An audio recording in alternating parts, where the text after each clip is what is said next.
Okay guys, welcome to my first ever guide on this channel, and just a quick introduction to this to you guys who are watching.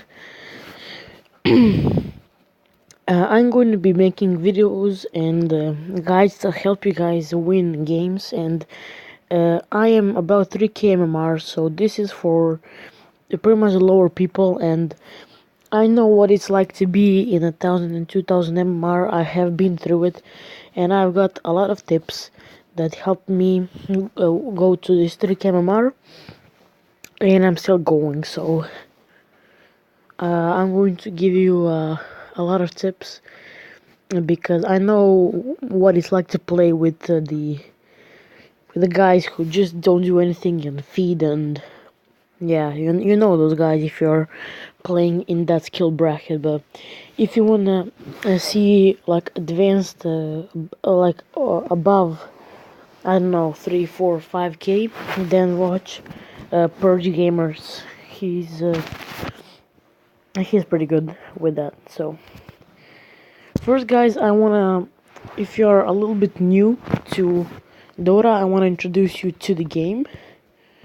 Well, Dota 2 is a team-based game, which is it's 5 on 5, so two teams of 5. It's Radiant and Dire, and they're pretty much facing off in the battlefield, and both sides are pretty much the same. They're a little bit different, but they have the same amount of camps and runes and shrines. So we are going to be talking about that in just a bit. But you must know this: at the beginning of every single Dota game, you are pretty much the same. Your team is pretty much the same as your opponent's team in that word. If the opponent's team randomized, then it isn't, but it usually is. So in Dota 2, because it's a team-based game, like, you really need to rely on your team and you as an individual to be the best as you can. But not because I'm making this guide. I told you that you're playing with bad players, but I'm going to show you guys and I'm going to tell you guys some tips on how to try to win the game even if your team is bad. So that's what I'm going to be trying to focus on. And sorry if I'm like speaking out of order, or like I'm not experienced with this. I've never made something like this, and I really hope you understand me, guys. I'm just trying to help. If you don't like my videos, then don't watch them. But if you have a really noob player or your friend, then please let him know and let him watch my videos. It's gonna be a lot better, believe me. He's gonna get better. He just needs to practice and learn, and with hours the skill is going to come and he's going to be a better overall player. Okay, so let's talk a little bit more about the actual game. So it is as I said, it's 5v5, and there are 3 lanes where creeps are going. So if we go here on the creeps, you're going to see those lane creeps, like this one. So I'm using this app called Reference for Dota, I think, and I would highly recommend it because it's really good, especially for the guides. So as you can see, lane creeps are pretty much on every single lane and they are fighting. And with the lane creeps, if you do actually get to last hit them, which means to get a killing blow on the creep itself, you will get a bounty of gold. And that's continuously doing that is called farming. And we have also ranged creep, who looks like this. So yeah, this is a super range creep, but I think I can. Yeah, there we go. This is the normal one. So they pretend to give more XP and gold than regular creeps, but every single lane there's just one of them, and I think, yeah, four melee creeps. Okay, so you have also those things called siege creeps, and those come I know those come in some waves. They don't come all of them, but they're very powerful. They have a lot of HP, and they're especially hard to last hit if you're like under the tower, especially. So they give more gold and XP. So that's where the creeps are going. So if you want to see the Dota 2 map, if you're new to it, I'm going to leave a link to the map, and on there it will show you like the lanes, the bounties, and everything that you will need to know. And the big part of the game are actually items, these here items. So buying items makes your hero stronger, and there is a heck ton of items. I think about 130 or something. But every single item has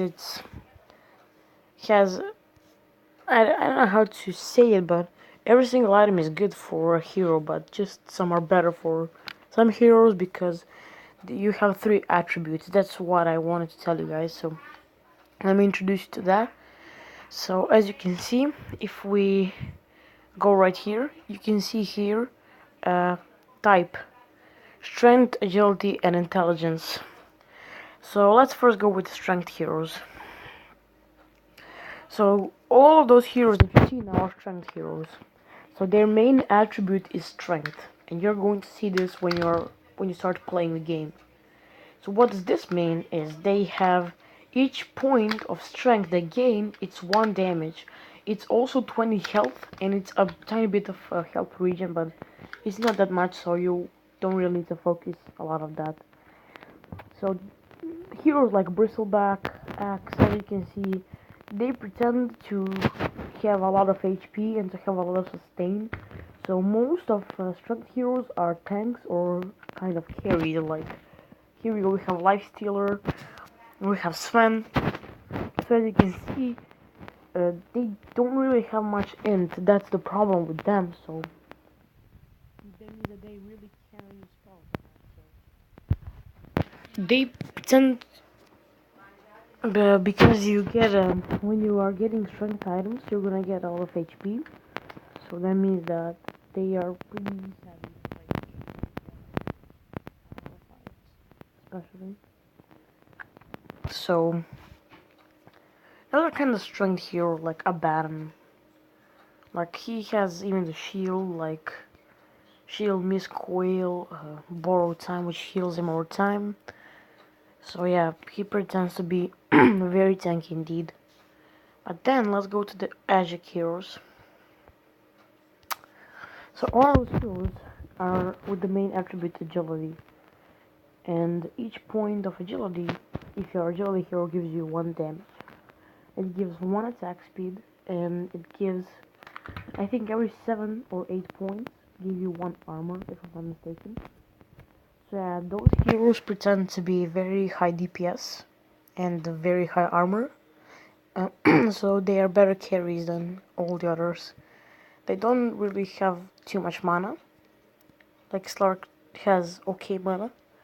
But like Troll doesn't have any mana. But there we go, heroes like Medusa. She has a lot more int than strength, so she relies more on her mana, and the whole hero is built on her mana.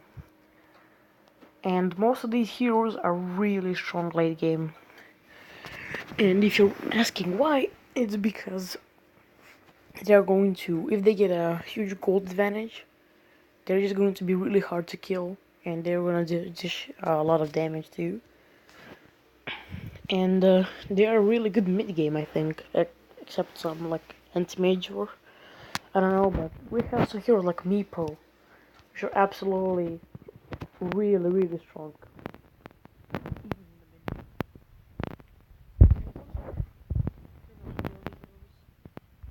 And then we have the last, which is the intelligence.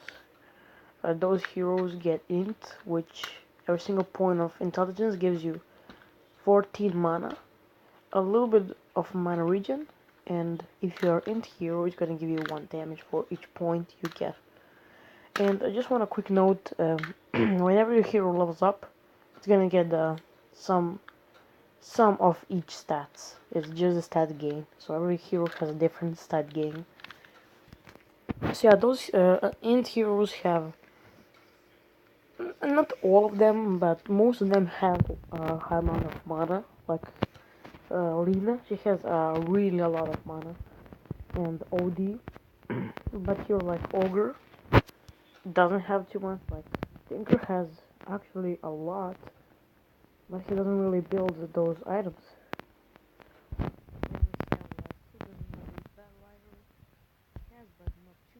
And I think you get the point. So they have a lot of int. Like Invoker doesn't really have much, but he has all the stuff. So yeah, guys, I think that's gonna be it for this video.